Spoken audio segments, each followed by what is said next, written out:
reverência à Bíblia Sagrada, em respeito à palavra de Deus, fique mais uma vez em pé comigo, para que juntos possamos ler apenas um versículo da Bíblia. E logo após essa leitura, você vai confortavelmente se assentar e ouvir a palavra de Deus. É a pastora? É? Deus te abençoe. É bispa ou pastora? Bispa, a nossa bispa. O nome da bispa a senhora não colocou aqui, nem pastora Bianca. Vai ali e pede perdão para ela, que senão depois ela não volta mais. Sandra, eu fiquei preocupado porque esse copo é muito chique, já eu derrubo ele. Eu sempre peço copo de plástico, porque vocês já vão ver como é que pregador pentecostal é. Segundo livro histórico dos reis, não é aos reis, porque não é uma carta, é um livro que conta a história de um período do chamado reino dividido de Israel. O segundo livro, capítulo 5, nós vamos ler apenas o versículo de número 1. Segundo livro histórico dos reis, capítulo 5 e o versículo de número 1. Enquanto alguns irmãos estão encontrando, eu já vou fazendo a leitura para que possamos adiantar aquilo que Deus tem para nós. E diz assim: e Naamã, chefe do exército do rei da Síria, era um grande homem diante do seu senhor e de muito respeito, porque por ele o Senhor dera livramento aos sírios, e era este homem varão, homem valoroso, porém leproso. Eu vou ler mais uma vez, mas agora eu vou ler de uma forma como a gente usa na hermenêutica para interpretar um texto, e aí então você vai poder logo compreender a palavra de Deus. Eu vou dividir o versículo e você vai compreender comigo. Preste atenção, vamos lá. E Naamã, ele era o quê? Chefe do exército. Para ser chefe de um exército tem que ser pelo menos um general. Então ele era general do exército do rei da Síria. Preste atenção, repita comigo bem forte: Síria. Pode fazer melhor? E este era um grande homem. Vamos lá, adjetivos acerca dele. Primeiro, ele era o quê? Diante do seu senhor. Preste atenção, senhor está com letra minúscula. Então ele era grande diante do seu rei. Então diante do seu senhor, diante do seu rei. E era de muito respeito, porque por ele o Senhor, agora Senhor com letra maiúscula. Então ele era respeitado pelo seu rei, mas quem lhe usava era o Deus que está no céu. E então o Senhor, através de Naamã, dera livramento aos sírios, e este era varão, homem valoroso, porém leproso. Tome seu assento e vamos ouvir a palavra de Deus. Se der um microfone assim, eu vou me equilibrando aqui para a gente. Aleluia. Se quiser abrir mais embaixo, deixar o PA para não ficar dando microfone, como o senhor se quiser, mas para mim tá bom. Vamos para cá, olhe para cá para o meu rosto, preste muita atenção e vamos ouvir a palavra de Deus.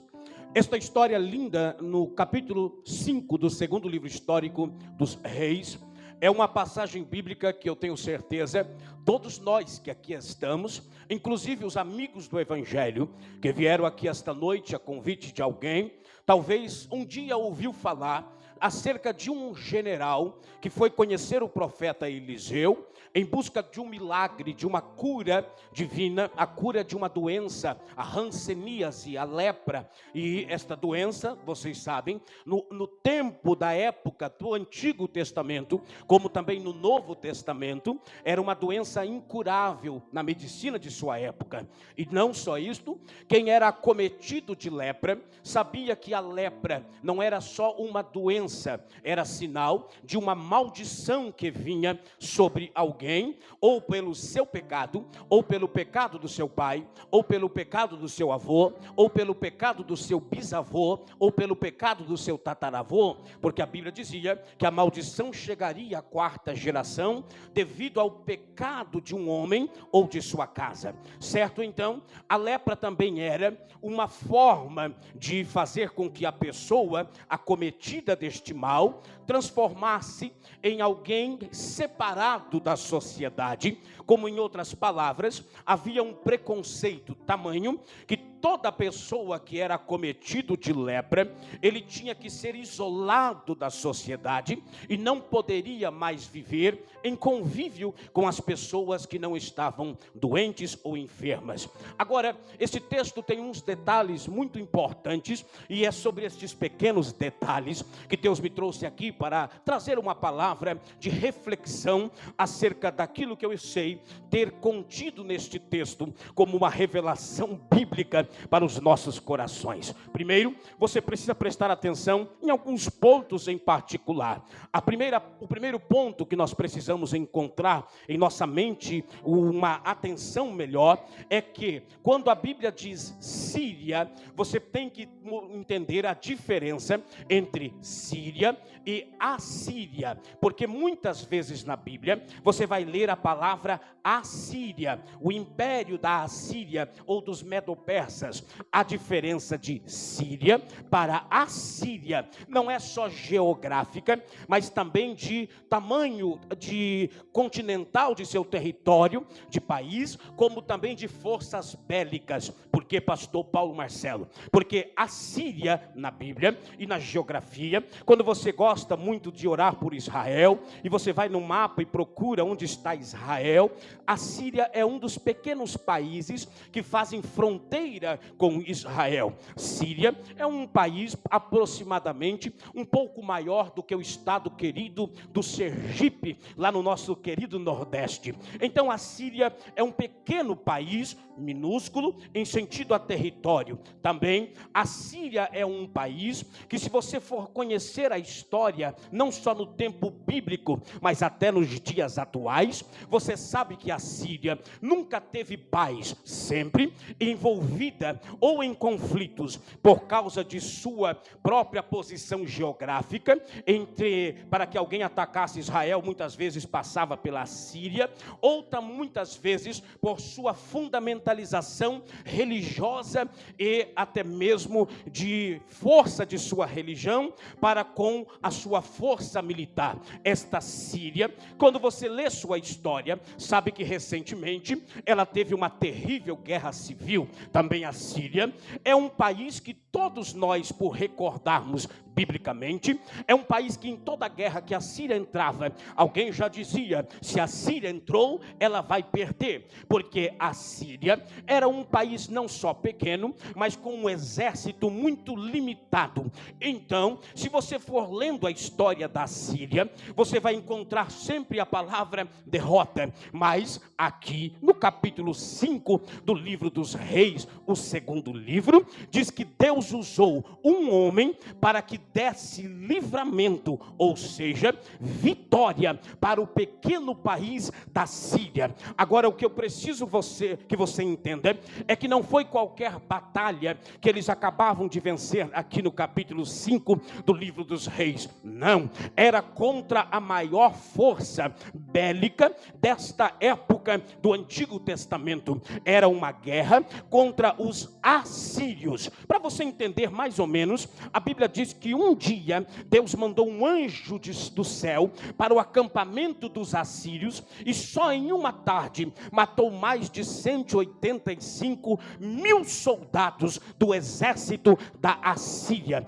Temido, respeitado, era um grande exército que poucos tinham coragem nem um pouco de ir para a guerra contra eles, como muito menos enfrentá-los em qualquer desafio. Por isso, não é só uma notícia, é como se você chegasse daqui a pouco em sua casa e ligasse sua televisão, ou agora a gente recebe a notícia, muitas vezes algumas mentirosas, mas algumas verdades, no seu celular, e daqui a pouco o celular dos senhores e senhoras começassem a receber uma notícia. Começou uma guerra agora há pouco entre os Estados Unidos da América contra a pequena ilha de Cuba, aqui na nossa América Central. Você logo pensaria: coitadinha de Cuba, porque os Estados Unidos, sem precisar enviar suas tropas, só com seus drones, sem serem tripulados, destruiriam aquela ilha em questão de minutos, e seria normal a gente pensar assim. Agora imagine se você recebesse a notícia de que Cuba tinha vencido os Estados Unidos da América. É exatamente isso que eu estou lhes dizendo, que a Síria tinha vencido os assírios. E agora eu vejo Deus dizendo que foi Ele quem escolheu este homem para vencer esta batalha. E agora você me perguntaria, e o que Deus tem a ver com a Síria, se a Síria sempre foi inimiga de Israel? E como que Deus vai ter homem escolhido no meio dos nossos inimigos? Porque a gente procura inimigo em todo lugar, e todo mundo agora é inimigo da igreja, e a gente fica pensando, como que pode ter alguém que Deus usa lá no meio dos nossos inimigos? Mas era lá no povo adversário de Deus e do povo de Deus que Deus escolheu um homem para colocar lá, para vencer uma grande guerra e fazer com que toda a terra soubesse, através de um homem, Deus levantou um exército para vencer todos os grandes exércitos da Assíria. Não, você não entendeu? Eu vou explicar melhor. Levante a mão direita para o alto, assim, isto. Hoje não é sábado, né? É amanhã que vai estar todo mundo cheiroso, mas aguenta aí. Levante a mãozinha assim, pode aumentar um pouquinho o teclado, dedinho assim, indicador de profeta, assim, ó, dedinho de profeta. Abra um sorriso lindo e pentecostal, sorriso com barulho, diga aleluia. Isso, pastor, está faltando dentinho, não tem problema, põe a mão assim, esconde, não tem problema. Escolhe alguém bonito, bonita, aponta o dedinho para ele ou para ela e diga assim: se chacoalhar você, diga, se chacoalhar você de cabeça para baixo, é capaz de não cair nem uma moedinha de R$1. Se te encontrarem 6 da tarde na sexta-feira, com aquela cara de quem saiu do trabalho, derrotado, cansado, pensando que o mundo acabou, e alguém vai dizer: coitado dele, coitado dela, diga para ele, aponta o dedo, diga: mas você não sabe, não tem noção de quem você é, porque você pode não ter aonde morar, você pode não ter o que comer, mas quando você dobra o seu joelho, o Deus que é dono de tudo, para a terra, para o céu, olha para você e diz: eu vou atender. É este Deus que escolheu este homem chamado Naamã para vencer uma batalha. Olhe para mim, preste bem atenção e você logo vai compreender. Deixa eu um pouquinho aqui mais no som, para você compreender. Este homem chamado Naamã, diz a Bíblia que agora ele não é somente um grande general, mas ele torna-se uma referência, ele torna-se algo a ser admirado, ele torna-se um chamado referencial de uma nação. Por que, pastor Paulo Marcelo? Porque eu fico imaginando quando este homem chamado Naamã, ele voltou de sua batalha naquela grande guerra, e quando foi entrando com as suas tropas, talvez um machucado, um quem sabe enfaixado, o outro sem um braço, sem uma perna, carregado pelo companheiro, e ele vem à frente com seu animal de montaria, e eu creio que quando ele vai cruzando as ruas da capital da Síria, o pai, a mãe, aquele quem sabe que tinha o menino, a menina em suas mãos, levanta a criança sobre o ombro e diz para o filho: filho, olhe direitinho para este homem chamado Naamã, porque este homem chamado Naamã é o maior homem que Deus já levantou nesta terra. Este homem Deus escolheu para vencer uma grande batalha. Eu creio que o menino dizia assim para o pai: pai, então eu quero ser como ele. E o pai dizia: se você for 10% do que este Naamã é, eu já serei o pai mais feliz do mundo. E logo o pai dizia para o menino: então já que você deseja, eu vou te alistar no exército, logo que você tiver a idade necessária para você ser igual Naamã. Então Naamã não era só mais um homem, o que ele falava, as frases que ele dizia viravam logo meme na boca da população. Logo que ele dizia ou vestia, os homens diziam: Naamã lançou a nova moda, quero ter um terno igual de Naamã, uma roupa igual de Naamã. Eu creio que o grande rei fez uma espada comemorativa para dar de presente para Naamã. Não sei, eu imagino, com a data daquela grande vitória, creio que as leis do país colocou um feriado nacional no dia que Naamã venceu aquela grande guerra. Então, quando Naamã passava e andava na cidade, os homens diziam: aí vai um homem valoroso, homem grande, homem valente, grande homem chamado Naamã. O povo o aplaudia, o povo queria ser como ele, o povo o admirava. Ele gerava esperança e história no coração daquele povo sofrido. Então todos diziam: as cores do país agora podem voltar a serem levantadas nos mastros de nossa cidade, porque o patriotismo havia voltado, porque Naamã era o grande homem que Deus tinha levantado para vencer a guerra. Mas um dia, meu querido Marco Roberto, este Naamã vai chegar em casa, e quando ele vai entrando, abre uma porta, quem sabe seus funcionários, empregados, já vai o recebendo, meu apóstolo, pastores e obreiros, uma serviçal, quem sabe já tira suas botas ou suas roupas militares, guarda a espada atrás da parede, quem sabe o elmo é pendurado em outro lugar, e daqui a pouco a esposa diz: o jantar está quase pronto, grande general e meu querido esposo. E logo ele responde: então eu vou fazer a minha higiene pessoal e já volto para jantar com vocês. Mas este grande Naamã, ele vai voltar, entrando quem sabe em seu quarto, em seu cômodo privado, para fazer sua higiene, tomar o seu banho e se preparar para o jantar. E quando ele tira aquela couraça, como hoje já disse o bispo, e eu fiquei impressionado, porque quando ele falou couraça,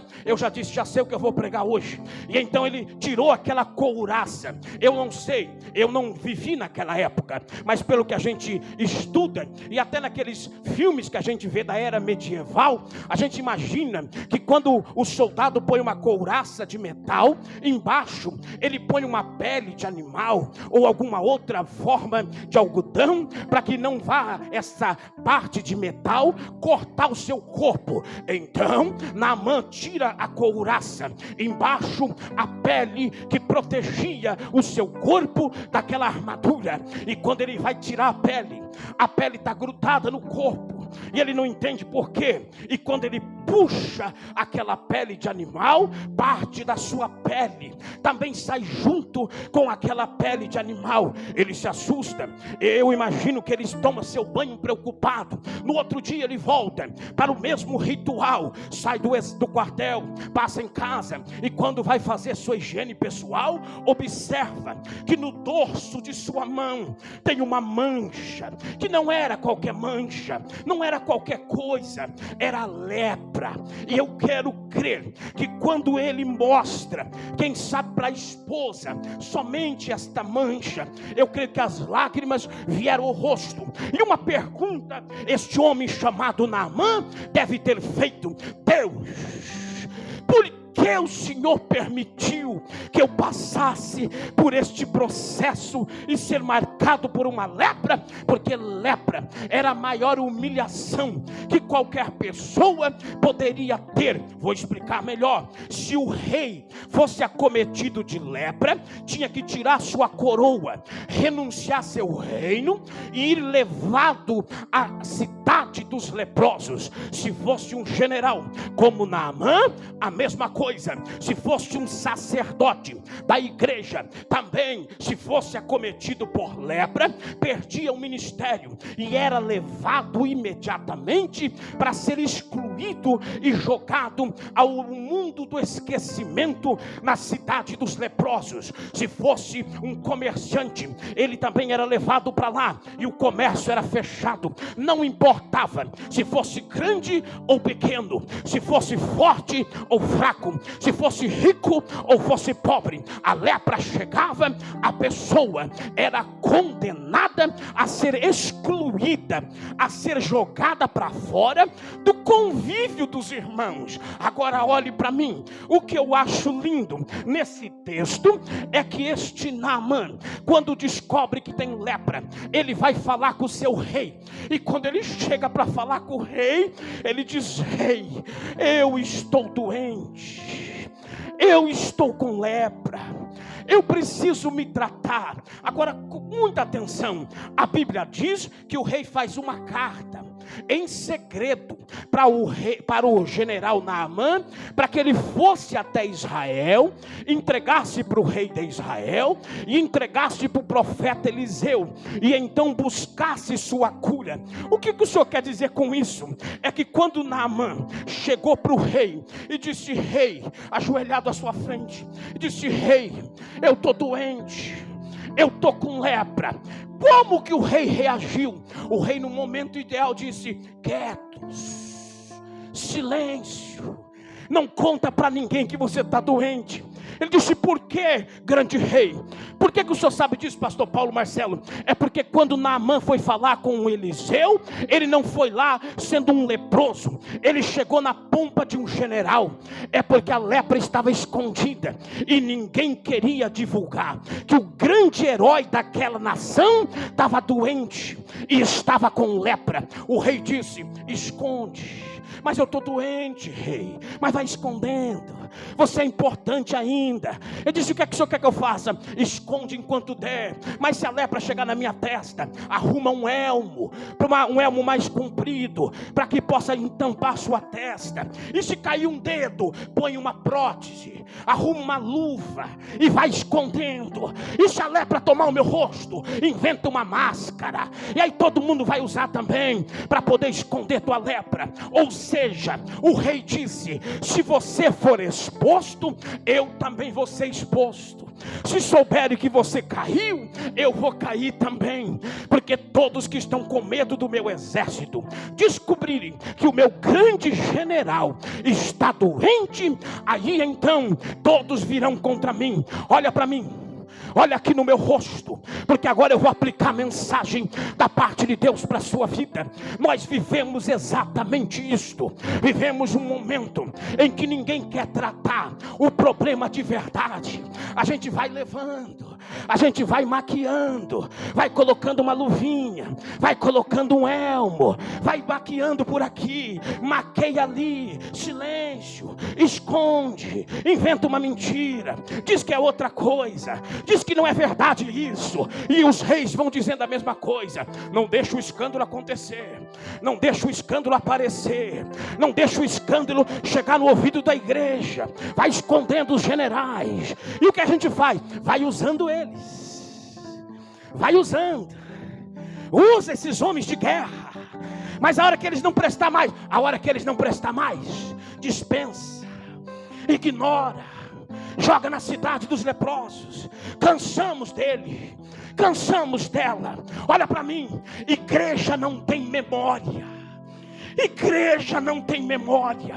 Bispo, o senhor pode dedicar sua vida toda a esta igreja. Querida bispa, a mesma coisa. Não se assuste com o que eu vou dizer, mas eu preciso ser profeta. Se o senhor, Deus o livre, Deus um dia lhe recolher antes do arrebatamento da igreja, essa igreja aqui vai fazer um pouquinho de luto, vai ter sofrimento, lágrimas, mas passando 1, 2, 3 meses, vão colocar alguém no seu lugar.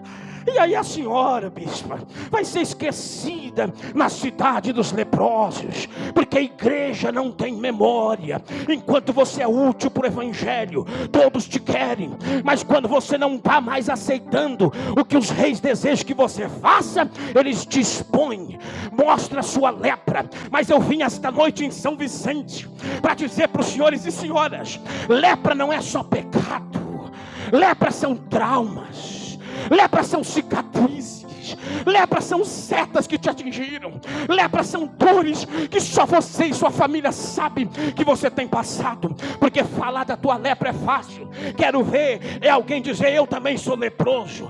Porque quem mais fala da lepra de alguém é quem mais esconde sua própria lepra. Mas eu vim esta noite, eu vim esta noite, vai, abre o teclado. Eu vim esta noite não para falar sobre a sua armadura de guerra, eu não vim falar da sua espada comemorativa, eu não vim falar das suas medalhas de conquista, eu vim falar daquilo que só Deus pode falar. Eu vim falar daquilo que está atrás dessa armadura, o que está debaixo deste elmo.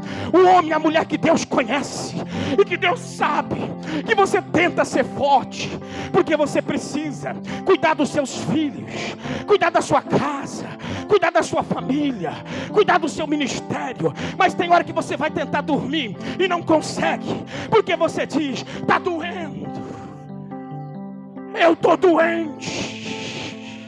Só eu e Deus sabe o que tem debaixo dessa armadura. Mas hoje eu vim a São Vicente, São Paulo, e eu trouxe um abridor de latas. Nós vamos abrir essa armadura, e hoje Ele vai tocar onde precisa ser tocado. Ele vai curar o que precisa ser curado. Levante a mão direita para o céu. Abre com tudo. Levanta a mão direita. Levanta a mão esquerda. Sax. Chacoalha assim para ter certeza que você está vivo. Faz barulho de quem está vivo. Faz barulho de quem está vivo e é pentecostal. Coloca a mão direita sobre o ombro de quem está à direita. Coloca a mão esquerda sobre o ombro de quem está à esquerda. Chacoalha esse crente até ele ficar incomodado. E diz para ele com coragem. Diga: eu estou te tocando, porque eu também sou leproso. Eu não sou melhor que você, eu sou igual a você. Agora chacoalha ele assim e diga: mas Deus me trouxe aqui para te dizer: chega de fingir que está tudo bem. Chega de fingir que você está forte. Hoje é hora. Tira de dentro o que está te matando.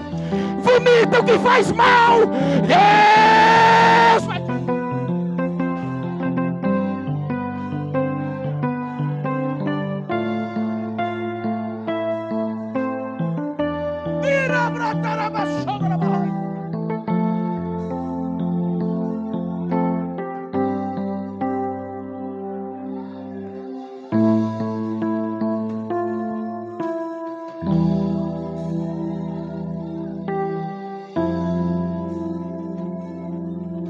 Eu não vim pregar para quem está forte. Eu não vim pregar para quem está bem. Eu não vim pregar para quem venceu essa semana. Deus me trouxe aqui para pregar para quem está fraco, para quem perdeu, para quem não está aguentando mais. Porque você sabe, mulher de Deus, que você tem sido o homem e a mulher naquela casa, e está sustentando sozinha tudo aquilo, com a sua força, com a sua fé, com a sua coragem. E agora até os netos vieram para a senhora cuidar também. Faz parte. Mas Deus me trouxe aqui para te dizer: Ele sabe que você está sofrendo, e hoje Ele está entrando atrás dessa armadura para te restaurar. Eu vim falar para vocês, homens de Deus, que às vezes estão sendo perseguidos na sua própria igreja, caluniado pelo seu próprio povo, ofendido por aqueles que você ganhou para Deus, porque só entende homem de Deus quem é homem de Deus. A unção que eu respeito, eu atraio, mas a unção que eu não respeito, ela foge de mim. Por isso, cuidado para tocar na unção de alguém.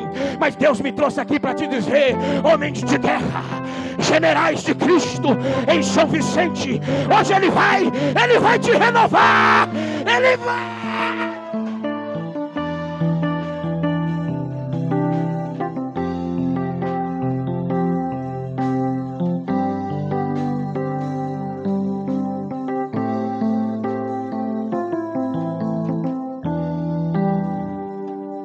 O bispo me fez chorar quando ele me levou lá na sala, quando eu cheguei, e ele disse: pastor, meu sonho era te conhecer. Eu sou fruto do teu ministério. Eu sou mais um que você nem conhece, mas que Deus te usou. Para que hoje eu fosse um líder de uma igreja. Eu encontro gente no Brasil todo, no mundo todo. E muitas vezes falo: pastor, eu só estou de pé porque eu ouvi o senhor pregar. E muitas pessoas onde eu passo dizem assim: eu queria ter a coragem desse homem.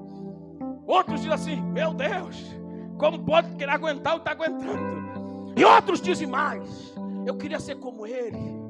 Eu queria, porque nós temos os nossos Naamãs. Eu tinha um Naamã e tenho ainda. Apareceu uma leprinha nele essa semana. Mas não é por isso que eu vou deixar de admirá-lo e orá-lo. Porque eu sempre admirei o Naamã da minha geração. Meu Deus do céu. Meu Deus do céu. Pastor Gilmar Santos. Um homem de Deus. Que está marcado por uma mancha.